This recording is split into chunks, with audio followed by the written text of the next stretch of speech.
Big Boy's Neighborhood, back in the neighborhood once again.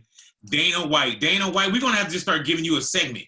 You know what I'm saying? I like it. But I love it, man. We got UFC 252 that's coming up. This is the trilogy.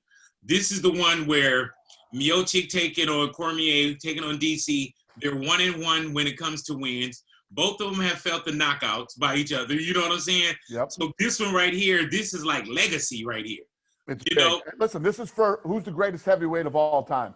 There's people that, these people, this is it. These are the two best heavyweights of all time. And when you look at Cormier, light heavyweight champion and heavyweight champion. Yes. The only ones to ever beat this guy are Stipe Miocic and John Jones. You know, me and John have had or whatever, but John Jones is the GOAT. Deal with it. And this is for the best heavyweight of all time. Amen. And you know, with DC, just watching him taking L, it seemed like he take those, there's some handshake and everything, but it seems very personal, especially with John Jones, but just taking the L. And now this one, it's like, okay, well, you know what? You got him. And then the next one, Stipe Miocic, okay, you guys are 1-1. This right here is, this is bigger than really the first two fights, because like we said, this is legacy. This is bragging rights. This is what make you feel good. This is us having conversations about, who is the best. So it's a lot going on right now, bro. And you know what's incredible? When you look at the first fight, Cormier comes out and knocks him out in devastating fashion. And he comes out, Cormier looks unbelievable in that second fight. And in that second fight, Cormier busted him up so bad that Stipe couldn't fight again till now. I mean, it took him this long to recover. Stipe goes back to his corner. They make a couple of adjustments, and he comes out and knocks Cormier out in the second fight. It's unbelievable. These are the two best heavyweights ever, and this is the trilogy. And like you said before we started, I'm so excited for this. I am too. I am, bro. I am so, like, I already know. My wife and I, we've been talking about, am I going to cook outside? What are we having? Like, it is a real plan for Saturday, watching this, and not just watching the main cards. I go from prelims all the way through, but just looking at what the prelims look like too. And this O'Malley kid, this is, when you start watching somebody and you say, man, is this the next great champion that you're looking at? Yep, with the absolutely. hype? I see that, and of course, man, Dos Santos, that's my guy as well, bro. So the fight card leading up to it, you got to get there. You got to make sure that you're watching early. Absolutely. The co-main event, O'Malley, like you said, who burst onto the scene in the Contender Series and is knocking people out cold. I mean, one punch, knockout cold. Taking on Chito Vera, this is a real test for him, a real test to see, is Sugar Sean O'Malley the real deal? You know what I love about this too, man, is that when you do your processing them, people going through the UFC, we watch them, we live with them, we see them train, and then you really see the fighters fight, as opposed to other shows that you would see, oh, there's this boxing team, there's that boxing team, and then we'll go through a whole season and we don't see these people who really fight or become champions. So when I look at the Contender, I see anything that you're doing on your side, I'm like, wow, okay, we get to watch these people and we see their story. And then we see them get to where they're going, but very deserving. You know what I'm saying? It's not like you fight and you get an automatic, slot to a UFC, certain event. But with this one, do you still watch as a spectator, Dana? Oh, yeah, no, I'm a fan. I'm a huge fan, man. I get as excited for these fights as anybody else does. And I'm in the war room right now. And when we make these fights, I literally sit here and go, oh, man, what fight do I want to see? I literally have the best job in the world. I'm a total fight geek. I love fights, and I actually get to make them. Yeah, and you're rich and you make money off of them too. What did you say? Yeah, I heard that. Now, what we're going to see this weekend, of course, man, we're seeing it look like the battle for legacy. And speaking of legacy also, man, I do want to come back. I want to ask you about, do we think that we'll see Conor McGregor in the octagon ever again? It seems like I'm hearing a little bit more. Is there going to be Conor McGregor, Mayweather again? Will Mayweather fight? Will Conor McGregor fight in UFC again? Listen, I'm not sure what he's going to do. He's retired right now. I don't see him fighting this year. Right. Right. Is it a little different now that we're at UFC 252 and I'm watching the fights? I enjoyed the fights, but while you're there, or even while I'm watching, is it different for you because now you can kind of hear the commentators, the blows sound amazing, but do you miss the crowd? Yeah, I mean, obviously, when you have a sold-out arena and people are going crazy, the walk-ins with the crowd is unbelievable. You miss that. But there's also a unique perspective with no crowd. Like you were saying, you hear everything. It is what it is right now. It's what we have to do. But I can't wait for packed houses again and sold-out venues. But you know what's too, Dan? It's not watered down. And, of course, you miss it, but you don't miss it. Because the main attraction, the main thing that I'm watching, I love that Bruce is still announcing as Bruce Buffer. We get the announcements, you get the walkout, and you get everything, the lighting, the camera, the cutaways, so everything as far as once you get in there, you're straight. You know what I'm saying? What happens with Fight Island? And the guys have been fighting their asses off. I mean, they're still great fights. It's not like, because, it's a completely different environment that the fighting has suffered from it. It has not at all. And I love that you don't get where I don't know if somebody got to get hit first to say, no, okay, well, no, this is really happening here. You know what I'm saying? It's like they come out and it's from the beginning, man. It's from the giddy up. Will we see more fights at Fight Island? Yes. Fight Island. Going to head back to Fight Island sometime in September and probably be there till mid-October. Dana, what does that look like? You know what I'm saying? Like, I see what it looked like on TV as far as inside, but is Fight Island, is it outside? Is it indoor? Yeah, so they basically took, 10 square miles and it's all us, just us and our team. Restaurants are open just for us, and the hotel is just us. It's actually pretty incredible. And then we have a small arena like the Apex. It's like the Apex, right. And it's like being in Vegas, but it's definitely cool. Hey man, when you said Fight Island, right? People say a lot of things, but for some reason, when you said, "Oh yeah, we're gonna put together this Fight Island," I was like, "Yeah, this is not Fyre Fest. I think this is gonna happen." And now that you see it, and you're starting to see other sports coming aboard. When you look at basketball, and we were talking off air, and you said that you're a basketball fan. What do you enjoy from that, and what is basketball missing now that they have the bubble? It's crazy because I would have never thought that basketball really needed the fans. I thought that it's a basketball game, and you're going to watch the basketball game. I feel like their production, they're not killing the production. It looks like you're watching Summer League. And I think that because they don't have fans right now, they could be, working with all kinds of different camera angles that they never had before because they have those floor seats. And I think they're not, listen, I don't want to shit on these guys. Right. I don't. I'm a fan. I'm a huge basketball fan. I just don't think that they're doing everything that they could do to give you the best product on TV. Do you think that sports like Major League Baseball, basketball, football, do you think that they'll make it through a pandemic season now that we're seeing certain tests come up positive and things of that nature?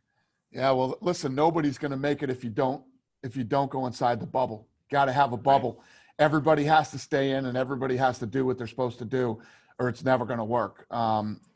You can't try to put on a game and send people home, let people leave, let people come back. It won't work. What is the UFC bubble? What does that consist of? Fight Island. We're in what's called the safety zone. We're in this, like I told you, 10-mile radius, and nobody leaves and nobody comes in. Everybody's tested multiple times. And then when they come here for the fights in Vegas, we literally rented out our own hotel. And everybody is quarantined in the hotel, and they're tested multiple times before they're then. And everybody comes in their own car. So when we have the building next door that's called the Apex, right? And it's our little arena. Yes, sir. There's got to be what? How many cars?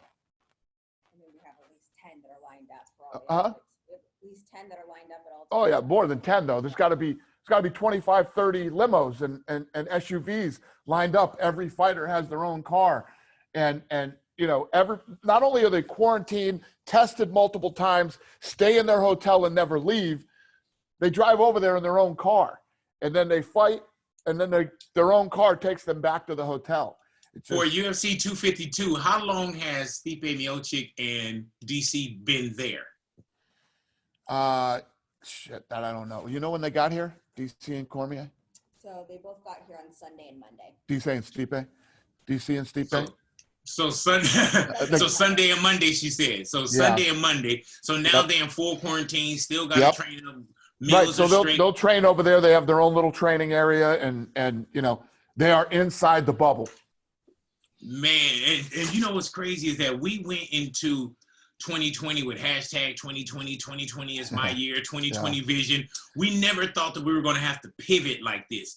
And for you to bring us great fights, I'm not thinking of 10-mile radius and 25, 30 cars and testing and restaurants just for you guys. You know, that is a lot for us to say, I got pay-per-view 252, as opposed to, because it almost would have been easier, Dana, to walk away and say, you know what, we're going to wait till things come back. It's getting difficult, or even try to do it on a smaller scale. But you guys went grand, and we see it. And that's why it's so well worth it when I see the fights. And you give us free fights, you give us preliminary fights, and you give us great pay-per-views as well, man. So that's one thing that you can trust with the UFC brand.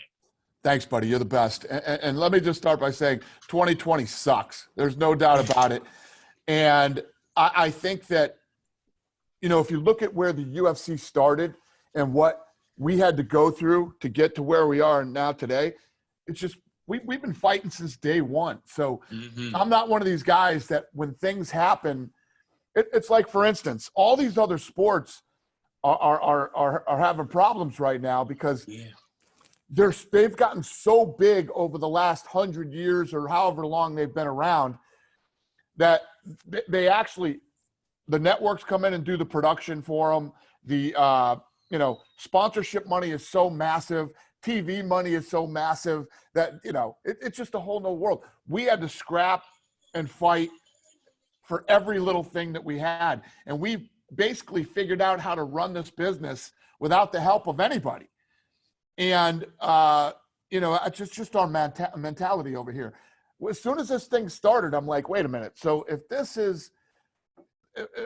thing is as bad as everybody says it is, this coronavirus and this virus, we're all screwed anyway, right? I mean, this is going to get us all. I mean, this thing's like if it's like the flu, right? It's a virus like the flu. Everybody eventually gets the flu. How are you going to hide from this thing? You can't hide from it. Let's figure out how we can operate safely while this is happening. If you're telling me that's impossible and can't be done, then we're doomed. Right. And that's what they say. They say we're going to have to learn how to live with it, you know, and people are setting dates. And I'm like, you know, there were some people that didn't think that sitting here in August that we would still be talking about, you know, limited access and the pandemic and coronavirus and wearing masks. And here we are, you know. Well, I'm hearing all these things about everybody's going back Jan 1, everybody's going back to work. This is going to happen January 1.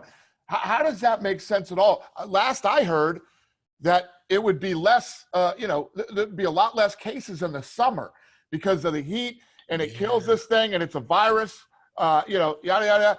January 1 is the smack right in the middle of winter, and it's the highest flu season, you know, the highest point of the year for the flu. How does that make sense to anybody? None of this stuff makes sense to me. So what we did is I just got a team together. We got doctors. We got testing. You know, we figured out the only way to not get it is you take people who don't have it and you keep them away from everybody else. Yeah. You put them in the bubble. How many times have you been tested, Danny? Oh, my God. Over 20. Oh, my God. Over 20 times. Do you still get nervous when you test? No, it's just it's a pain in the ass. You know, I'm so sick of it, but, you know, it's what I got to do. Yeah, man, and you guys are doing a great thing, especially for us when we're kind of looking for something normal. It's great to have something normal, something that we can watch, something that you enjoy. And I think that this weekend with Stipe Miocic and DC with Cormier, this is just the trilogy, the legendary, the legend, the legacy. I can't wait to see this, man. And thank you guys for putting on another great fight. You know what I'm Thanks, saying? my brother. And giving me something to watch and something to view. I love what a hardcore fan you are, man. I love talking to you. It's awesome. Man, I appreciate it. One last thing before you go.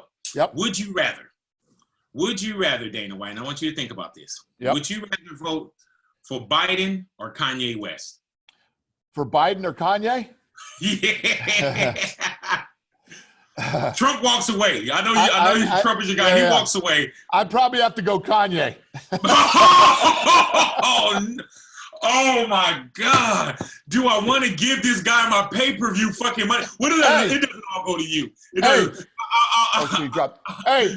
Let me ask you a question. You know Biden has full-blown dementia, right?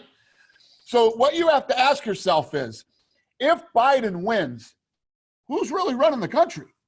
Right. And you got to ask yourself, too. You know that Trump is a crazy motherfucker, and he'll say anything, and he's got a lot of full of shit tactics. Now, we don't talk politics, but who's helping him? No one, because he doesn't listen. Let me ask you this. 6 months ago, right, pre-coronavirus and all this stuff, unemployment was at an all-time low. Stock market was through the roof.